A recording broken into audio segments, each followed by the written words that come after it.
বৈঠকে শেখ হাসিনাকে ফেরানোর বিষয়ে আলোচনা, গঠনমূলক ও ফলপ্রসূ আখ্যা প্রেস সচিবের। বাংলাদেশের সঙ্গে ইতিবাচক সম্পর্ক চায় ভারত। যত দ্রুত সম্ভব নির্বাচন আয়োজনই সরকারের সর্বোচ্চ অগ্রাধিকার, বিমস্টেক সম্মেলনে প্রধান উপদেষ্টা। রোহিঙ্গা সংকটের সমাধান না হলে পুরো অঞ্চল হুমকিতে পড়ার শঙ্কা।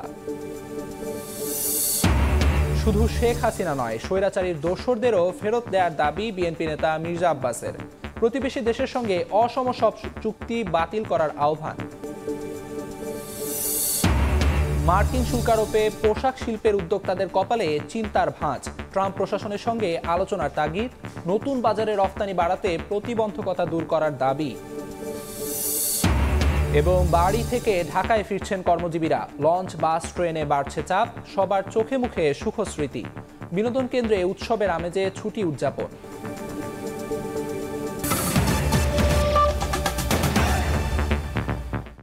সময় সংবাদের সঙ্গে আছি আমি আমিরুল ইসলাম আলিফ।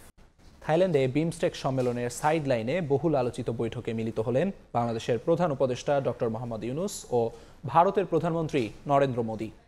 দুই নেতার মধ্যে আলোচনায় শেখ হাসিনাকে ফেরত, সীমান্ত হত্যা বন্ধ সহ বিভিন্ন বিষয় স্থান পেয়েছে বলে জানান প্রধান উপদেষ্টার প্রেস সচিব শফিকুল আলম। এছাড়া গঙ্গার পানি বন্টন চুক্তি ও তিস্তা প্রকল্প নিয়েও কথা হয়। বাংলাদেশ ও ভারতের সরকার প্রধানের বৈঠকটি গঠনমূলক ও ফলপ্রসূ হয়েছে বলেও উল্লেখ করেন শফিকুল আলম।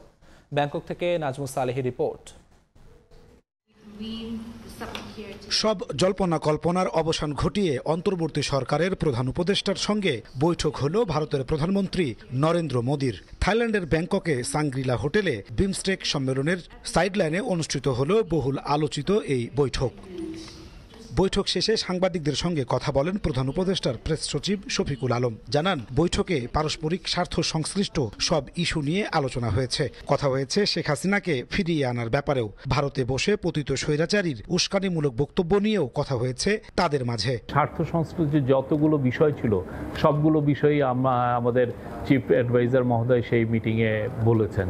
যেমন শেখ হাসিনার প্রত্যর্পণ বিষয়ে কথা হয়েছে। শেখ হাসিনা যে ওইখানে বসে অনেক ধরনের ইনসেন্ডিয়ারি কমেন্ট করছেন সেগুলোর বিষয়ে কথা হচ্ছে।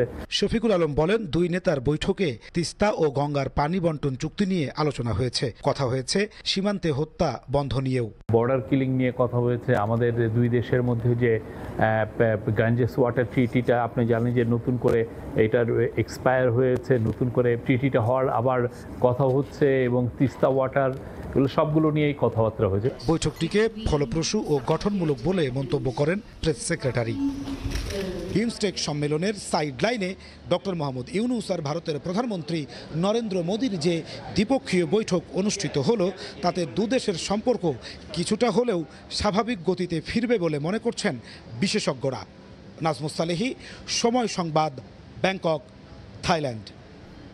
এদিকে বাংলাদেশের সঙ্গে ভারত ইতিবাচক এবং গঠনমূলক সম্পর্ক চায় বলে জানিয়েছেন দেশটির পররাষ্ট্র সচিব বিক্রম মিশ্রি। শুক্রবার ডক্টর ইউনূস নরেন্দ্র মোদী বৈঠক পরবর্তী সংবাদ সম্মেলনে তিনি জানান, দুই দেশের সম্পর্কে প্রভাব পড়তে পারে এমন নেতিবাচক কথাবার্তাও এড়ানোর আহ্বান জানিয়েছেন ভারতের প্রধানমন্ত্রী। Prime Minister reiterated India's support for a democratic, stable, peaceful, progressive and inclusive Bangladesh. Prime Minister also congratulated Bangladesh on assuming the chair of BIMSTEC and looked forward to the forum further advancing regional cooperation under the leadership of Bangladesh. The Prime Minister expressed his conviction that all issues of mutual interest between the two countries would continue to be addressed and resolved bilaterally through constructive discussions. এদিকে ব্যাংককে বিমস্টেক সম্মেলনে প্রধান উপদেষ্টা doctor Mohammad Yunus বলেছেন, যত দ্রুত সম্ভব জাতীয় নির্বাচন আয়োজনই অন্তর্বর্তী সরকারের সর্বোচ্চ অগ্রাধিকার। বাংলাদেশের সুশাসন ও শৃঙ্খলা ফেরানোর প্রত্যয় ব্যক্ত করে দারিদ্র্য, বেকারত্ব ও কার্বন মুক্ত বিশ্ব গড়ার আশা প্রকাশ করেন অধ্যাপক ইউনূস। রোহিঙ্গা সংকটের স্থায়ী সমাধান না হলে পুরো অঞ্চল হুমকির মুখে পড়বে বলেও আশঙ্কা তার। ব্যাংকক থেকে নাজমুস সালেহীর আরও একটি রিপোর্ট। বিমস্টেক সম্মেলনের সমাপনী দিনে ব্যস্ত সময় কাটান বাংলাদেশের প্রধান উপদেষ্টা ডক্টর মোহাম্মদ ইউনুস। স্থানীয় সময় শুক্রবার সকাল থেকেই বেশ কয়েকটি অফিসিয়াল সেশনে অংশ নেন সরকার প্রধান। পরে আনুষ্ঠানিক ফটো সেশনে অংশ নেন বিমস্টেকের সদস্য দেশের শীর্ষ নেতারা। এ সময় বাংলাদেশের প্রধান উপদেষ্টা ডক্টর মোহাম্মদ ইউনুসের পাশেই দেখা যায় ভারতের প্রধানমন্ত্রী নরেন্দ্র মোদীকে। সম্মেলনের সমাপনী দিনের বক্তব্যে সব চ্যালেঞ্জ মোকাবেলা করে সম্ভাবনাময় দক্ষিণ এশিয়ার স্বপ্ন দেখান ডক্টর মোহাম্মদ ইউনুস। বলেন, এবারের সম্মেলনে সামুদ্রিক পরিবহন সহযোগিতা স্মারকে স্বাক্ষর করা হয়েছে, যা ভূমি বেষ্টিত রাষ্ট্র ও ভারতের উত্তর পূর্বাঞ্চলের সঙ্গে যোগাযোগ বৃদ্ধিতে গুরুত্বপূর্ণ ভূমিকা রাখবে। প্রধান উপদেষ্টার বক্তব্যে উঠে আসে বাংলাদেশ প্রসঙ্গ। বলেন, 2000 প্রাণের বিনিময়ে নতুনভাবে জেগেছে বাংলাদেশ। অন্তর্বর্তী সরকার একটি মজবুত ও স্বচ্ছ অর্থনৈতিক ভিত্তি গড়ে তুলতে প্রতিজ্ঞাবদ্ধ বলেও জানান ডক্টর ইউনুস। দ্রুত জাতীয় নির্বাচন দেয়া অন্তর্বর্তী সরকারের প্রধান লক্ষ্য জানিয়ে প্রধান উপদেষ্টা গ্রহণযোগ্য, সুষ্ঠু ও নিরপেক্ষ ভোট আয়োজনের প্রতিশ্রুতি দেন। রোহিঙ্গা সংকট সমাধানে বিমস্টেককে আরও কার্যকর ভূমিকা পালনের আহ্বান জানিয়ে ডক্টর মোহাম্মদ ইউনুস বলেন, সংকটের সমাধান না হলে পুরো অঞ্চলে বাড়বে হুমকি। দারিদ্র, বেকারত্ব ও কার্বন নিঃসরণ মুক্ত বাংলাদেশ গড়ে তোলার আশা প্রকাশ করেন বাংলাদেশের অন্তর্বর্তী সরকারের প্রধান উপদেষ্টা। এবারের সম্মেলনের মধ্য দিয়ে আগামী 2 বছরের জন্য বিমস্টেকের সভাপতির দায়িত্ব পেল বাংলাদেশ, যার মধ্য দিয়ে আন্তর্জাতিক পরিমণ্ডলে নতুন করে পথ চলা শুরু হলো বাংলাদেশের। ডক্টর মোহাম্মদ ইউনুসের নেতৃত্বে এগিয়ে যাবে বিমস্টেক। এই অঞ্চলের আর্থসামাজিক উন্নয়নে ভূমিকা রাখবে আঞ্চলিক এই জোটটি, এমনই প্রত্যাশা সদস্য রাষ্ট্রগুলোর। নাজমুস সালেহী, সময় সংবাদ, ব্যাংকক, থাইল্যান্ড। বিমস্টেক সম্মেলনে তৃতীয় দিন সদস্য 7 রাষ্ট্রপ্রধানের সঙ্গেই সৌজন্য সাক্ষাৎ ও দ্বিপক্ষীয় বৈঠক করেছেন বাংলাদেশের প্রধান উপদেষ্টা ডক্টর মোহাম্মদ ইউনুস। ভারতের প্রধানমন্ত্রী নরেন্দ্র মোদীর পর তিনি থাইল্যান্ডের প্রধানমন্ত্রী পেতং টারনের সাথে দ্বিপাক্ষিক বৈঠক করেন। পরে 2 বছরের জন্য বিমস্টেকের সভাপতি নির্বাচিত হওয়ায় বাংলাদেশকে অভিনন্দন জানান থাই প্রধানমন্ত্রী। এ সময় দুই নেতা নিজেদের উন্নয়নে সহযোগিতার আশ্বাস দেন। পরে ভুটানের প্রধানমন্ত্রী দাশো শেরিং টোবগের সাথে দ্বিপাক্ষিক বৈঠক করেন প্রধান উপদেষ্টা অধ্যাপক মোহাম্মদ ইউনুস। এ সময় তারা আঞ্চলিক উন্নয়নে পারস্পরিক সহায়তার কথা বলেন। মোহাম্মদ ইউনুস শ্রীলঙ্কার প্রধানমন্ত্রী হারিনি আমারি সুরিয়ার সাথেও একই দিন হোটেল সাংগ্রিলায় বৈঠকে মিলিত হন। এ সময় নিজেদের অর্থনৈতিক উন্নয়নে একে অপরকে সহায়তার কথা বলেন দুই নেতা।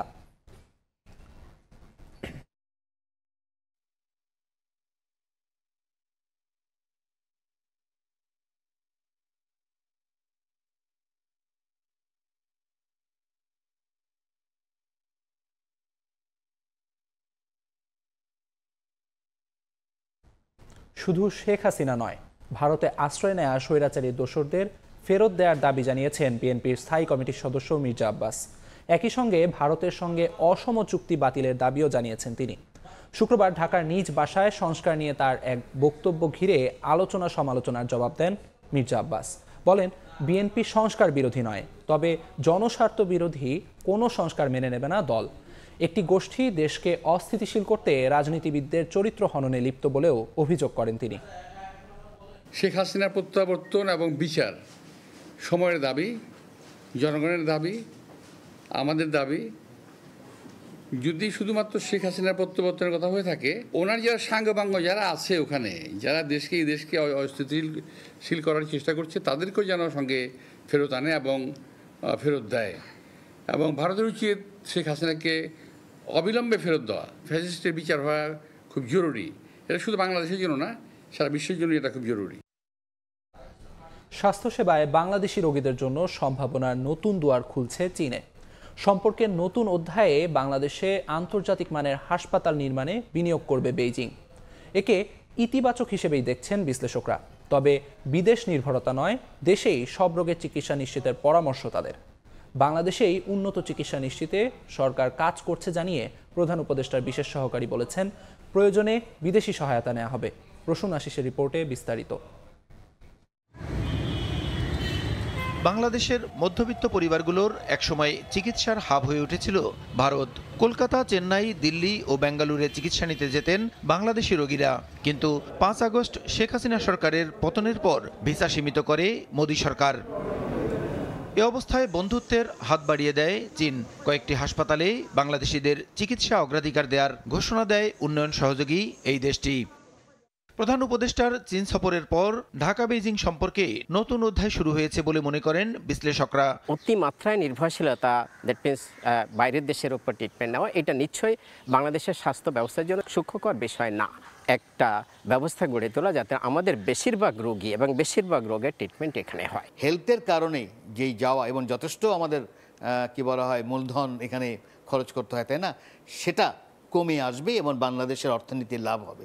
বাংলাদেশে আন্তর্জাতিক মানের হাসপাতাল নির্মাণে চীনের বিনিয়োগকে ইতিবাচক হিসেবে দেখছেন এই দুই বিশ্লেষক। চীন যেন বাংলাদেশের হেলথ সেক্টরে যেন ইনভেস্ট করে, কারণ ভারত এখানে করবে না। কারণ ভারত এখানে হেলথ সেক্টরে ইনভেস্ট করলে ভারতের লস। এখানে ইনভেস্টমেন্ট হচ্ছে, কর্মক্ষম মানুষের জন্য কর্মসংস্থানের তৈরি হচ্ছে, নানাবিধ সুবিধা যদি ইনভেস্টমেন্টটা দেশের ভিতরে আসে।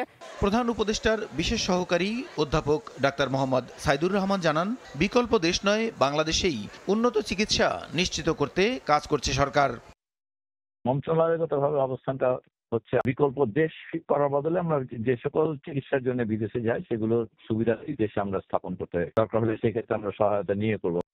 স্বাস্থ্য খাতে বাংলাদেশকে $250 মিলিয়ন অনুদান দেবে চীন, যার মধ্যে 100 মিলিয়ন বরাদ্দ থাকবে হাসপাতালের জন্য। প্রসূন আশিস, সময় সংবাদ, ঢাকা।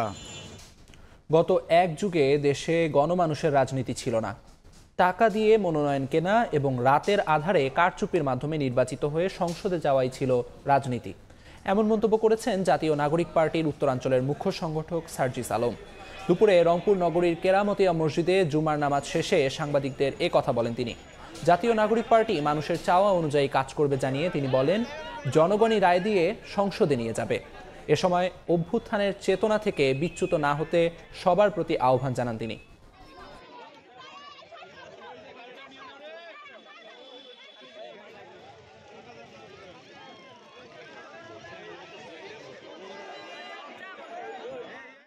বিগত এক যুগ ধরে রাজনীতি আর গণমানুষের রাজনীতি ছিল না। রাজনীতি ছিল টাকা দিয়ে মনোনয়ন কেনা এবং রাতের আধারে কারচুপির মাধ্যমে, ভোটের মাধ্যমে, যে কারচুপির ভোট তার মাধ্যমে নির্বাচিত হয়ে সংসদে যাওয়া। আমরা জনগণের সরাসরি ভোটের মাধ্যমে নির্বাচিত হয়ে জনগণের প্রতিনিধিত্ব করতে আমরা সংসদে যেতে চাই।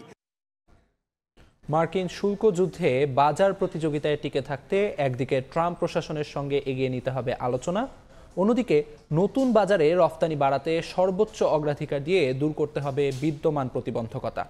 এমন পরামর্শ দিয়েছেন দেশের প্রধান রফতানি খাত তৈরি পোশাক শিল্পের উদ্যোক্তারা। আশরাফুল আলম মামুনের ক্যামেরায় বিস্তারিত জানাচ্ছেন কমল দে।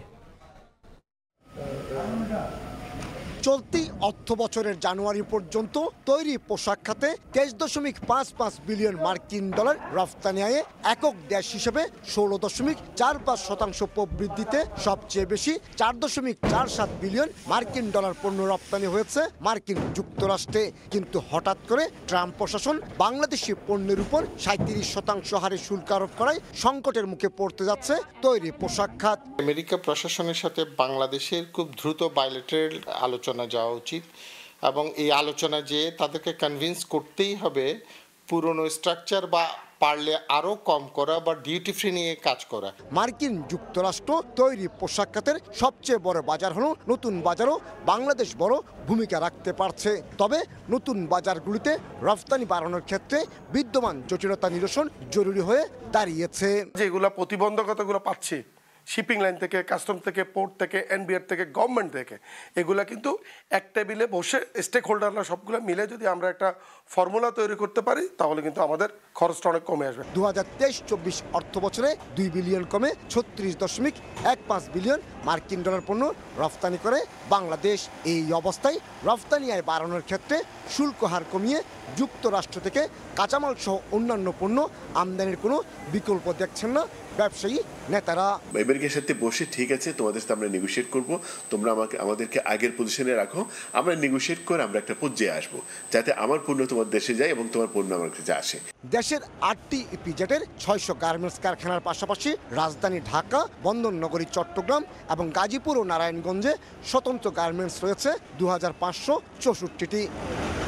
গার্মেন্টস মালিকেরা আশা করছেন বাংলাদেশের অন্তর্বর্তীকালীন সরকার ট্রাম্প প্রশাসনের সাথে যৌক্তিক আলোচনা করে সংকট দূর করবে।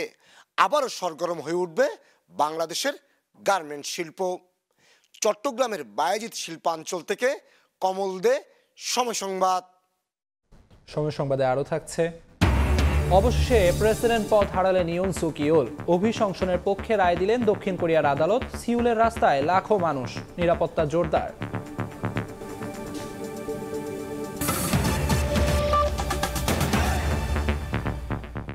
ঈদের ছুটি শেষে বাড়ি থেকে ঢাকায় ফিরছেন কর্মজীবীরা।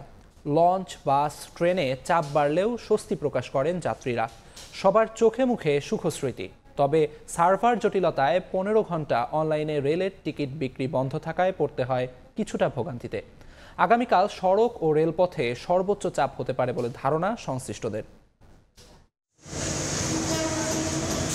প্রিয়জনের সঙ্গে ঈদ উদযাপন শেষে এবার ঢাকা ফেরার পালা। জীবিকার তাগিদে কর্মব্যস্ত রাজধানীতে ফিরছে মানুষ। শুক্রবার কমলাপুর রেল স্টেশনে ছিল চোখে পড়ার মতো ভিড়। ঈদের আনন্দের পাশাপাশি সবার চোখে মুখে স্বস্তির ছাপ। আলহামদুলিল্লাহ অনেক ভালো ছিল এবং অত বেশি ভিড় ছিল না। নানু বাড়িতে গিয়ে ওখানে আমার ভাই বোন সব ফ্যামিলি আছে, ফ্যামিলি মেম্বার নিয়ে ঈদ করছি। মানুষ ছুটিতে যায়, পরিবার পরিজন থাকে, আত্মীয় স্বজনের দেখা সাক্ষাৎ হয়, এটা কাজের স্পৃহা বেড়ে যায় কাজের জন্য। যদিও বিপত্তি বাধে অনলাইনে টিকিট বন্ধ থাকায়। বৃহস্পতিবার রাত 8টা থেকে 15 ঘন্টা সার্ভার বন্ধ থাকায় অনেকে টিকিট নিয়ে ভোগান্তিতে পড়েন। এদিন কমলাপুর রেল স্টেশন থেকে বুড়িমারি, রংপুর, দেওয়ানগঞ্জ ঈদ স্পেশাল সহ বেশ কয়েকটি ট্রেন নির্ধারিত সময় থেকে দেরিতে ছেড়ে যায়। গতকালকে রাত 8টা থেকেই আমি ট্রেনের টিকিট কাটার জন্য অপেক্ষা করতেছি, কিন্তু সার্ভার জটিলতার কারণে কাটতে পারতেছি না। বুড়িমারি এক্সপ্রেস 8:30-এ আসার কথা, এখন 10টা। সিস্টেম আপগ্রেডেশন করার কাজ করতে যাই, ওনারা আমাদেরকে বলছেন অল্প সময়ের ভিতরে ঠিক হয়ে যাবে। তো সেটা আসলে কারিগরি বিষয়, তো যার জন্য এটা অল্প সময় ঠিক হয় নাই। এদিকে সদরঘাট লঞ্চ টার্মিনালেও ছিল ঢাকামুখী মানুষের ভিড়। তুলনামূলক যাত্রী কম থাকায় স্বস্তির কথা জানান দক্ষিণ অঞ্চলের মানুষেরা। ম্যানেজমেন্টও অনেক সুন্দর ছিল, যাত্রী ম্যানেজমেন্ট, ট্রান্সপোর্টেশনও ভালো ছিল। একসাথেই বেশ কিছুদিন থাকা হইল, এখন তাদের ছেড়ে আবার চলে যেতে হচ্ছে গন্তব্যে। সড়ক পথেও ছিল স্বাচ্ছন্দ্যের যাত্রা। চাপ বেশি না থাকায় নির্বিঘ্নে গন্তব্যে পৌঁছাতে পেরে সন্তুষ্ট যাত্রীরা। এবার অনেক রাস্তাঘাট ক্লিয়ার, যাত্রী চাপ আছে কিন্তু রাস্তায় কোনো যানজট নাই। ঈদের ছুটি শেষে আগামী রোববার থেকে আবারও ব্যস্ত হয়ে যাবে অফিস আদালত। আর শনিবার যাত্রী চাপ থাকবে বলে জানিয়েছেন পরিবহন সংশ্লিষ্টরা। তাসলিম তৌহিদ, সময় সংবাদ, ঢাকা। এই মুহূর্তে গাজীপুরের ঢাকা ময়মনসিংহ মহাসড়কের মাওনায় আছেন সহকর্মী মেহেদি হাসান। সরাসরি চলে যাচ্ছি তার কাছে। আসলে শেষ দিকে ঈদযাত্রার শেষ দিকে কিন্তু স্বস্তিতে ঘরে ফিরছিল মানুষ। তার এই ধারাবাহিকতায় এখনও কিন্তু স্বস্তি নিয়েই রাজধানীমুখী এবং বিশেষ করে কর্মক্ষেত্রমুখী কিন্তু মানুষজন আমরা দেখতে পাচ্ছি। আমরা এই মুহূর্তে রয়েছি গাজীপুরে। সেই গাজীপুরের চিত্র যদি আপনাদের দেখায়, মানুষজন যারা এসেছিলেন ছুটিতে, অর্থাৎ ঈদে যারা বাড়ি এসেছিলেন পরিবার পরিজনদের সাথে ঈদ উদযাপন করতে, তারা কিন্তু এখন আসলে ছুটি প্রায় শেষ পর্যায়ে, তারা ঘরে ফিরছেন। একটু জানিয়ে রাখি যে এর আগেও বলেছিলাম যে এই গাজীপুর অঞ্চলের কিন্তু গার্মেন্টস প্রতিষ্ঠানের কিন্তু সবচেয়ে বেশি হওয়ায় তা এই অঞ্চলের মানুষজন কিন্তু তাদের নির্ভরশীল। তারা এই অঞ্চলে গার্মেন্টস যখনই খোলা হয় এই অঞ্চলের মানুষজন কিন্তু এদিকে আসতে থাকেন। সুতরাং সেই হিসাবে কিন্তু এখনও গার্মেন্টস প্রতিষ্ঠান ধারাবাহিকভাবে এখনও খোলা শুরু করেনি। বিশেষ করে একটু জানিয়ে রাখি, রবিবার থেকে মূলত এই গার্মেন্টস প্রতিষ্ঠানগুলো খোলা শুরু করবে। তবে এখন যারা ঘরমুখ ছিলেন, তারা এখন যারা কর্মস্থলে ফিরছেন, তারা বেশিরভাগই আমরা দেখেছি রাজধানীমুখী এবং এই অঞ্চলে যারা আসছেন তারা আসলে স্বস্তি প্রকাশ করেছেন। একটু জানিয়ে রাখি যে এই অঞ্চলের যে যানবাহনের যে ভোগান্তির চিত্র আমরা এত বছর আগের বছরগুলোতে আমরা পেয়েছি, সেই চিত্র কিন্তু এখন নেই। তারা যেমনটি বলছেন যে যেমন ভাড়া নিয়ে স্বস্তি রয়েছে, তেমনি কিন্তু সড়কের ভোগান্তির চিত্র কিন্তু অনেকটা কমে গিয়েছে। এর বাইরেও একটু জানিয়ে রাখি, সড়কের যে মহাসড়কের চিত্র আমরা আপনাদেরকে জানাই যে এই ঈদ উপলক্ষে কিন্তু এই মহাসড়কে ছোট বড় অনেক দুর্ঘটনা ঘটে থাকে। তার বেশিরভাগই কিন্তু 3 হুইলার এবং অটোরিকশা চলাচলের কারণেই হয়ে থাকে, এমনটাই কিন্তু আমরা জানতে পেরেছি এবং বিভিন্ন সময় দেখেছি। তবে এই ঈদকে কেন্দ্র করেও কিন্তু আমরা সেই অটোরিকশা কিংবা আসলে 3 হুইলার চলাচল রোধে কিন্তু এখন পর্যন্ত কোনো আইনশৃঙ্খলা বাহিনীর কোনো পদক্ষেপ আমরা এখন পর্যন্ত দেখতে পাইনি। তারই ধারাবাহিকতায় বেশ কয়েকটি দুর্ঘটনার তথ্য কিন্তু রয়েছে এই গাজীপুরে। সেই দুর্ঘটনায় কিন্তু বেশ হতাহতের সংখ্যাও কিন্তু আমরা সংখ্যাটাও আমরা কিন্তু দেখতে পেয়েছি। একটু জানিয়ে রাখি যে এখন যারা আসলে ঘরে ফিরছেন, তারা যেমনটি বলছেন যে এই ছোট বড় দুর্ঘটনা অর্থাৎ এই ছোট ছোট বিশেষ করে অটোরিকশার কারণে ছোটোখাটো এই যানজট ছাড়া বেশ তাদের আর কোনো ভোগান্তি নেই। তবে বাড়তি ভাড়া নিয়ে তাদের যে অভিযোগ ছিল সেটিও কিন্তু এখন আসলে নেই, কেননা পর্যাপ্ত পরিমাণে আসলে যানবাহনের সংখ্যাও রয়েছে। এমনকি যখনই যানবাহনের সংখ্যা আসলে কম পড়েছে তখনই কিন্তু আমরা দেখেছি যে বিশেষ করে ট্রাক, পিক আপ কিংবা যে যেভাবে পারছেন সেভাবে কিন্তু কর্মক্ষেত্রে ছুটছেন। তো সুতরাং আজকে পর্যন্ত এখন পর্যন্ত যানবাহনের চাপ অর্থাৎ কর্মজীবী মানুষের চাপ না থাকলেও অর্থাৎ 2 দিন পর থেকে কিন্তু সে চাপ আরও বাড়তে পারে বলে আমাদেরকে জানানো হয়েছে। তো এই ছিল গাজীপুর থেকে আমার কাছে সবশেষ তথ্য। প্রায় 2 বছরেও পূর্ণাঙ্গভাবে চালু হয়নি পদ্মা সেতুতে electronic toll collection system ETCS। কর্তৃপক্ষ বলছে এ নিয়ে আর্থিক প্রতিষ্ঠানের সঙ্গে চুক্তির প্রক্রিয়া চলছে। শিগগিরই পরীক্ষামূলকভাবে এ সেবার জন্য উন্মুক্ত করে। ছবিতে নাসিরউদ্দিন উজ্জ্বলের রিপোর্ট। পদ্মা সেতুতে যানবাহনের চাপ বাড়লেই টোল প্লাজায় তৈরি হয় বিশাল জট। টোল পরিশোধের জন্য লম্বা এই লাইন ঈদযাত্রা ছাড়াও মাঝে মধ্যেই তৈরি হয়। এতে হিমশিম অবস্থায় পড়েন টোল আদায়কারীরা। সময় অপচয় ছাড়াও ভোগান্তিতে পড়েন যাত্রীরা। রেডিও ফ্রিকোয়েন্সি আইডেন্টিফিকেশন RFID পদ্ধতিতে স্বয়ংক্রিয় টোল আদায়ের বুথ চালু থাকলেও এখনও উন্মুক্ত হয়নি। তাই মাওয়া প্রান্তের পদ্মা সেতু উত্তর থানার পূর্ব পাশে ETCS রেজিস্ট্রেশন বুথ বন্ধ। উভয় প্রান্তে সেতুর প্রবেশ পথের 15 বুথের 2টি ডেডিকেটেড বুথ সহ 4টিতে এই সুবিধা এখন সচল। তবে দীর্ঘদিনেও এর সুফল না পাওয়ায় অসন্তোষ এ পথ ব্যবহারকারীদের। টোলের দীর্ঘতির কারণে আমাদের যাতায়াত ক্ষেত্রে আমরা সুফল ভোগ করতে পারতাছি না। এখানে একটা ডিজিটাল ব্যবস্থা তৈরি হোক, ক্যাশলেসের ব্যবস্থা হোক, তাহলে মানুষের বিড়ম্বনা হবে না, গাড়িরও বিড়ম্বনা হবে না। ফাইন্যান্সিয়াল প্রতিষ্ঠানের চুক্তি সম্পন্ন হয়েছে এবং চুক্তির পর্যায়ে চালু আছে।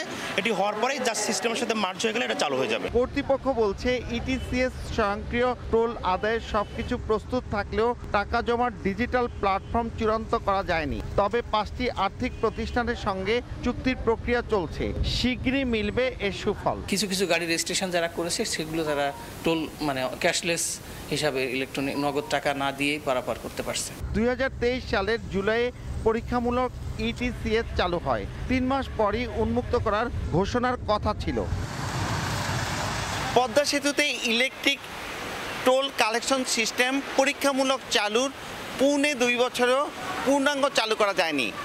এতে টোল পরিশোধে তৈরি হয়েছে নানা রকম চ্যালেঞ্জ। মুন্সিগঞ্জের মাওয়ার টোল প্লাজা থেকে নাসিরউদ্দিন উজ্জ্বল, সময় সংবাদ।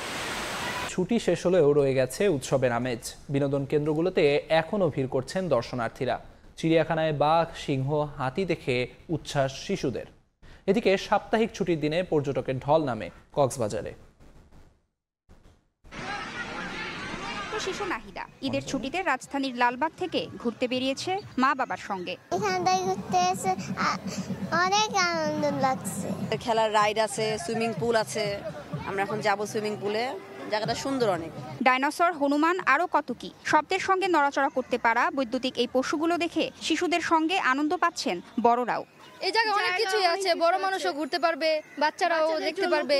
অনেক কিছু দেখবো, অনেক ঘুরবো, অনেক ভালো লাগবে। ছুটিতে সবাই একটু ঘোরাঘুরি, একটু রিফ্রেশমেন্টের জন্য আর কি আসা এখানে। ফ্যামিলির সাথে এসেছি। এই জায়গার যে পরিবেশটা এটা অনেক ভালো। গরম বাড়তে থাকায় বিনোদন কেন্দ্রে অন্যতম পছন্দ ওয়াটার পার্ক। ডিজে গানের তালে তালে বিভিন্ন রাইডের পাশাপাশি সুইমিং পুলেও মাতোয়ারা সবাই। এদিকে সকাল থেকেই জাতীয় চিড়িয়াখানায় দর্শনার্থীদের ভিড়। বাঘ, সিংহ, হাতি দেখে ছোট্ট সোনামণিদের যেন আনন্দের শেষ নেই। আমি আজকে লায়ন দেখবো, টাইগার দেখবো, খরগোশ দেখবো আর পাখি দেখবো। মাঝে মাঝে আসি। ওরা তো দেখে নেই আমার দেশে জাতীয় কি জিনিস আছে, পশু পাখি। কক্সবাজারেও পর্যটকরা মেতেছেন বাঁধ ভাঙা আনন্দ উল্লাসে। তিল ধারণের ঠাঁই নেই সাগর তীরে। তীব্র গরমে প্রশান্তি খুঁজে পাচ্ছেন নোনা জলে। তাসনিয়া, নিশাত মিম, সময় সংবাদ। এই মুহূর্তে রংপুরের ভিন্ন জগতে আছেন সহকর্মী রেদওয়ান হিমেল ও মাদারীপুরের শকুনি লেকে আছেন সঞ্জয় কর্মকার অভিজিৎ। সরাসরি শুরুতেই যাচ্ছি হিমেলের কাছে। জেলার রংপুরের বিনোদন কেন্দ্রগুলোতে একদম ভ্রমণ পিপাসুদের পদচারণায় মুখরিত। আমি এই মুহূর্তে আছি রংপুরের ভিন্ন জগতে অন্যতম বিনোদন কেন্দ্র, সেখানে কিছুক্ষণ আগে আমরা এসে একটু দেখতে পেরেছি যেটা যে রংপুরের যে অন্যতম বিনোদন কেন্দ্র ভিন্নজগৎ রয়েছে, সেগুলো যতগুলো রাইড রয়েছে সেই রাইডগুলোতে আসলে একেবারেই চড়ে এবং আনন্দ উপভোগ করে মাতোয়ারা হয়েছেন এখানে শিশু, কিশোর এবং পরিবার পরিজন, বয়স্করা থেকে সবাই। তারা যেমনটি বলছেন যে এই ঈদের মজা একেবারেই শেষের দিকে, সেক্ষেত্রে আজকে ঈদের পঞ্চম দিনে তারা এই ঈদের আনন্দটুকু উপভোগ করার জন্য কিন্তু একেবারে তারা ছাড়ছেন না। তারা রংপুর থেকে একটু দূরে রংপুরের অন্যতম বিনোদন কেন্দ্র ভিন্ন জগতে এসে বাচ্চাদের, শিশুদের সঙ্গে করে নিয়ে কিন্তু আসলে তারা বিভিন্ন রাইড শেয়ার করছেন। মজার আয়না, বিজ্ঞান পার্ক, যেহেতু একটু ব্যবসা গরম সেক্ষেত্রে কিন্তু তারা সুইমিং পুলে নামছেন এবং তারা আনন্দ উপভোগ করছেন। এবং দর্শনার্থী যারা বলছেন যে আসলে একেবারেই শেষ সময়ে কিন্তু তারা যে আনন্দের যে উপলক্ষ সেটা কিন্তু তারা আসলে একেবারে তাদের আত্মীয় স্বজন, পরিবার পরিজন নিয়ে এখানে কিন্তু ঘুরে বেড়াচ্ছেন। এই 4-5 দিনে কিন্তু বলা যায় আমরা কর্তৃপক্ষের সঙ্গে কথা বলেছি, ভিন্ন জগৎ কর্তৃপক্ষ যেমনটি বলেছে এখন পর্যন্ত কিন্তু কয়েক হাজার দর্শনার্থী কিন্তু এই বিনোদন কেন্দ্রটিতে এসেছেন এবং তাদের পছন্দ মতো যে রাইডসগুলো রয়েছে সেগুলোতে উঠছেন এবং ঈদের যে আনন্দ সেটা কিন্তু একেবারেই তারা উপভোগ করছেন। সবকিছু মিলে যদি বলি যে ঈদকে ঘিরে কিন্তু এবার সবগুলো রংপুর উত্তরাঞ্চলের রংপুর যতগুলো বিনোদন কেন্দ্র রয়েছে একেবারে সবগুলোতে কিন্তু দর্শনার্থীদের পদচারণায় একেবারে মুখরিত। আজকে শুক্রবার হওয়াতে কিন্তু আজ আরো দর্শনার্থীর ভিড় আমরা দেখতে পাচ্ছি এবং যতগুলো রাইডস রয়েছে এই প্রাকৃতিক ঝর্ণা থেকে, যারা আর্টিফিশিয়াল ঝর্ণা থেকে শুরু করে যতগুলো রাইডস রয়েছে সেগুলোতে কিন্তু আমরা দেখেছি একেবারে দর্শনার্থীদের পদচারণায় উপচে পড়া ভিড় আমরা কিন্তু লক্ষ্য করতে পেরেছি। সবকিছু মিলে যদি আমি বলি যে ঈদ উল ফিতরের পঞ্চম দিনকে কেন্দ্র করে দর্শনার্থীদের যে ভিড় এবং সেটা একেবারেই কিন্তু লক্ষ্য করা যাচ্ছে।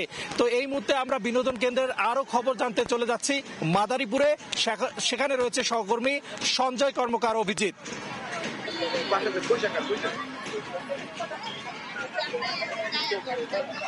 একদিকে ঈদের পঞ্চম দিন, অন্যদিকে শুক্রবার। এই শুক্রবার আসলে মূলত এই শহরে শকুনি লেকে এমনিতে ভিড় থাকে, তার সাথে যোগ হয়েছে ঈদের আলাদা আনন্দ। শুধু মাদারীপুর নয়, আশপাশের শরীয়তপুর, ফরিদপুর, গোপালগঞ্জ, বরিশাল সহ বিভিন্ন জেলার ভ্রমণ পিপাসুরা এখানে একটু বিনোদন পেতে ছুটে আসেন।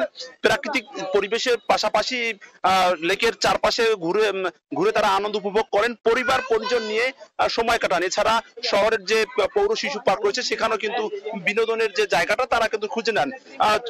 আদরের সন্তানদের নিয়ে ঈদের যে উৎসবের আমেজ সেটিকে আরো বাড়ানোর জন্য, প্রিয়জনদের সাথে সময় কাটানোর জন্য এই শহরে শকুনি লেকে ভিড় করছেন ভ্রমণ পিপাসুদের পাশাপাশি নানা বয়সের মানুষ।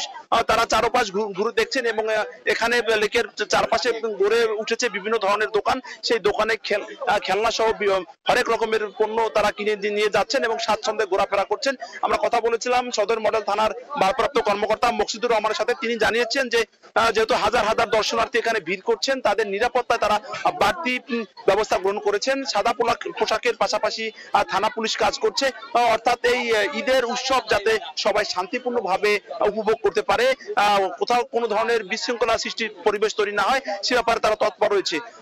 শহরের শকুনি লেকের পারে কোল ঘেঁষে গড়ে উঠেছে 10 থেকে 15টি চাইনিজ রেস্টুরেন্ট, অর্থাৎ ঘোরাফেরা শেষে কিন্তু এই দর্শনার্থীরা তাদের পছন্দ মতো খাওয়া দাওয়া করতে পারছেন এবং স্বাচ্ছন্দ্যে কেনাকাটা করতে পারছেন। 1.5 কিলোমিটারের এই শহরের শকুনি লেক, এটি জেলার অন্যতম বিনোদন কেন্দ্র এবং বড় বিনোদন কেন্দ্র। এখানে প্রতিদিনই ভিড় করেন নানা বয়সের মানুষ এবং ঈদের যে উৎসব সেটি কিন্তু এই হাজার হাজার দর্শনার্থীর একসাথে হওয়ায় কিন্তু আরো আনন্দ বাড়িয়ে দিয়েছে। তো এই ছিল আমার কাছে মাদারীপুরের শহরের শকুনি লেক থেকে যে ঈদের উৎসবের পঞ্চম দিনের সবশেষ। সবার আগে বাংলাদেশ কনসার্টে দলগত বিবেচনায় নয়, সব শিল্পীদের সুযোগ দেওয়া হবে বলে জানিয়েছেন বিএনপির প্রচার সম্পাদক সুলতান সালাউদ্দিন টুকু।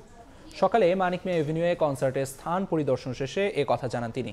এ সময় তিনি আরো বলেন, বিগত ফ্যাসিস্ট সরকার ভিনদেশি শিল্পীদের যেভাবে সুযোগ দিয়েছে সেভাবে সুযোগ পাননি দেশের শিল্পীরা। তাই তরুণ প্রজন্মের সামনে শেকড়ের সংস্কৃতি ও ঐতিহ্যকে তুলে ধরতে এই আয়োজন বলে জানান তিনি। আগামী 11 এপ্রিল রাজধানীর মানিক মিয়া এভিনিউয়ে অনুষ্ঠিত হবে স্বাধীনতা দিবসের এই কনসার্ট। পাশাপাশি চট্টগ্রাম, খুলনা ও বগুড়ায় একই দিনে হবে সবার আগে বাংলাদেশ কনসার্ট।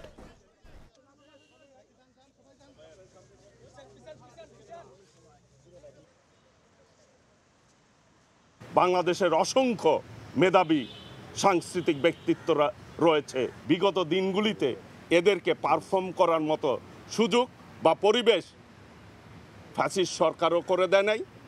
ইদানিং যারা রয়েছেন তারাও কিন্তু এদেরকে পারফরমেন্স করার মতো পরিবেশ করে দেয় নাই।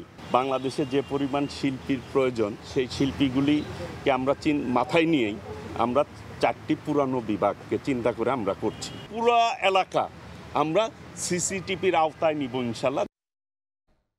সাতক্ষীরার খোলপেটুয়া নদীর রিং বাঁধের কাজ আগামী 24 ঘন্টার মধ্যে শেষ হবে বলে জানিয়েছে পানি উন্নয়ন বোর্ড। সকালে সেনাবাহিনী ও স্থানীয়দের সহায়তায় 5ম দিনের মতো কাজ শুরু করে পানি উন্নয়ন বোর্ড।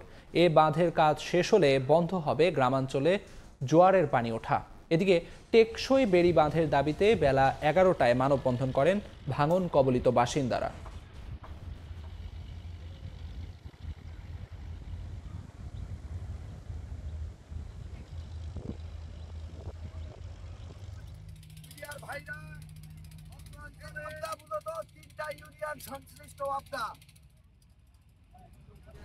বগুড়ার শেরপুরে বাঙালি নদীতে ডুবে স্কুল শিক্ষার্থীর মৃত্যু হয়েছে। স্বজনরা জানান, ঈদের ছুটিতে সূত্রাপুরে নানার বাড়িতে বেড়াতে যায় Saadat Hossain.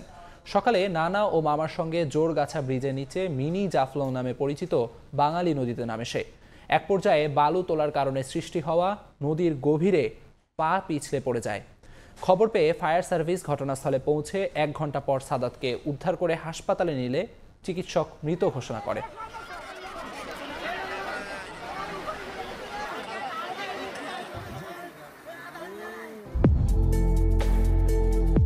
Thai Aluminium. The better is now the best. দীর্ঘদিন মেরামত না করায় ঝুঁকি নিয়ে বসবাস করছেন মাদারীপুরের কালকিনির সরকারি গুচ্ছগ্রামের বাসিন্দারা। ঝড়ে অধিকাংশ ঘরের টিনের চালা উড়ে যাওয়ায় পলিথিনের সঙ্গে ইট দিয়ে পানি আটকানোর ব্যর্থ চেষ্টা করছেন তারা।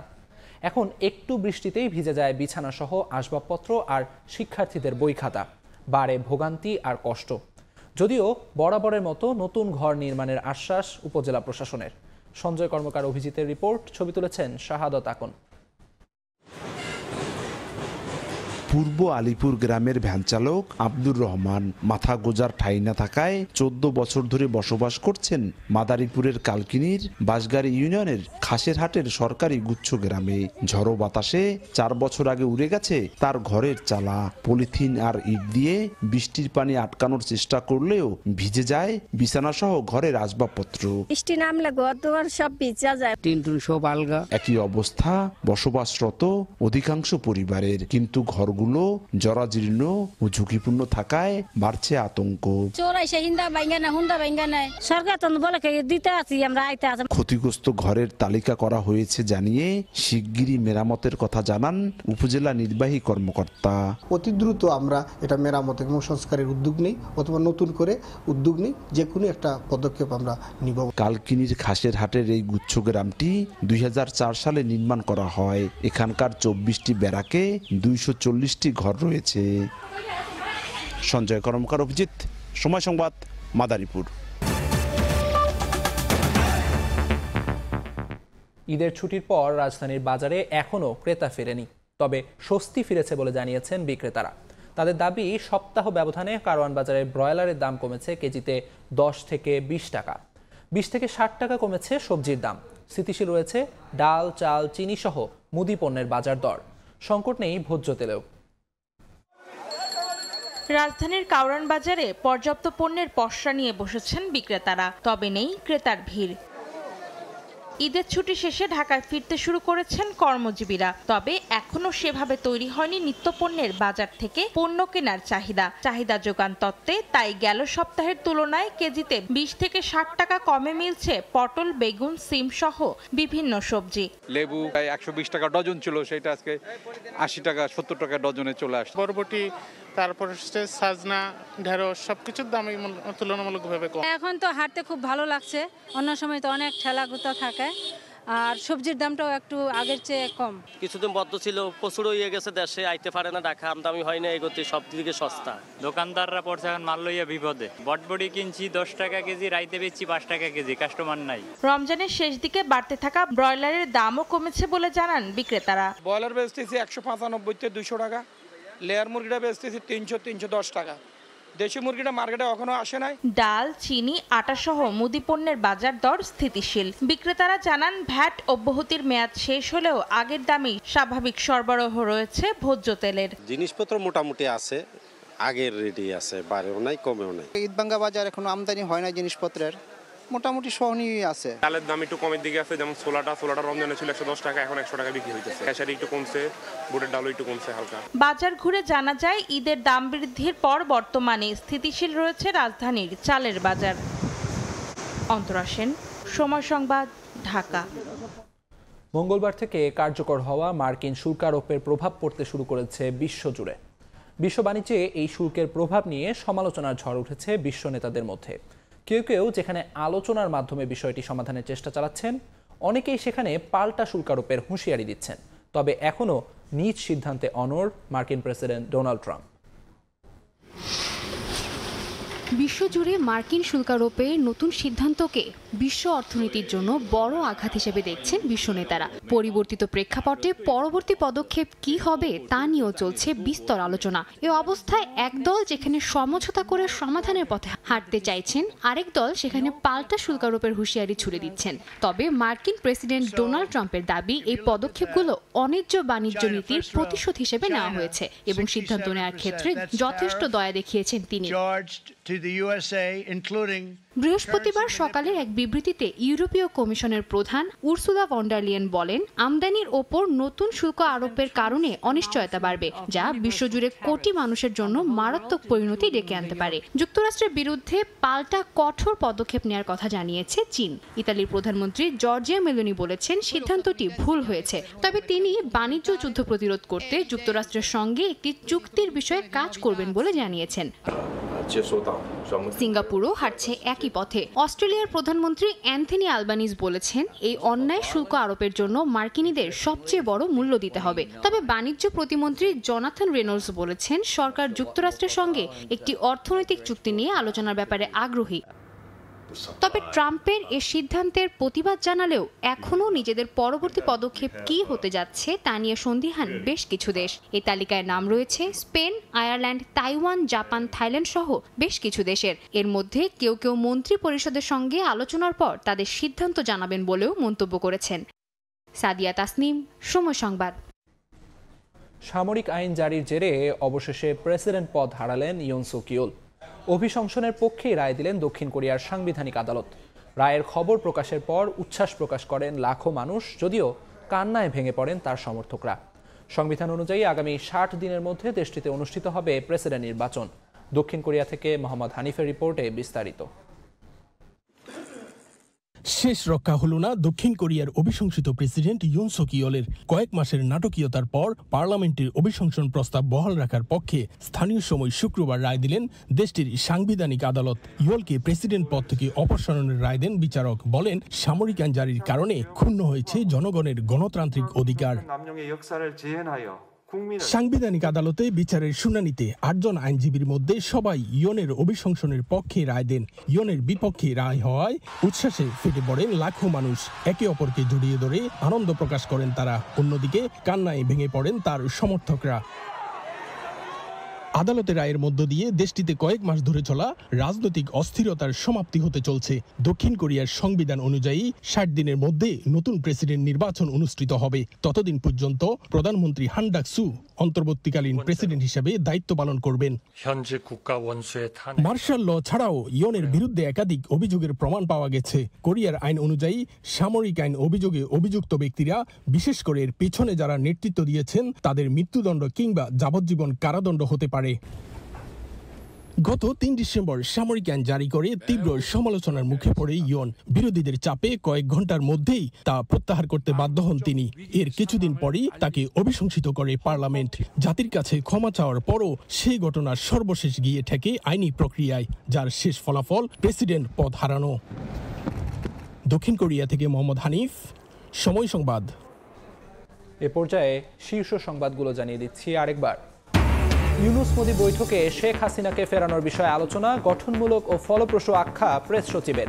বাংলাদেশের সঙ্গে ইতিবাচক সম্পর্ক চায় ভারত। যত দ্রুত সম্ভব নির্বাচন আয়োজনই সরকারের সর্বোচ্চ অগ্রাধিকার, বিমস্টেক সম্মেলনে প্রধান উপদেষ্টা। রোহিঙ্গা সংকটের সমাধান না হলে পুরো অঞ্চলকে হুমকিতে পড়ার শঙ্কা। এবং শুধু শেখ হাসিনা নয়, স্বৈরাচারী দোসরদেরও ফেরত দেওয়ার দাবি বিএনপি নেতা মির্জা আব্বাসের। প্রতিবেশী দেশের সঙ্গে অসম সব চুক্তি বাতিল করার আহ্বান।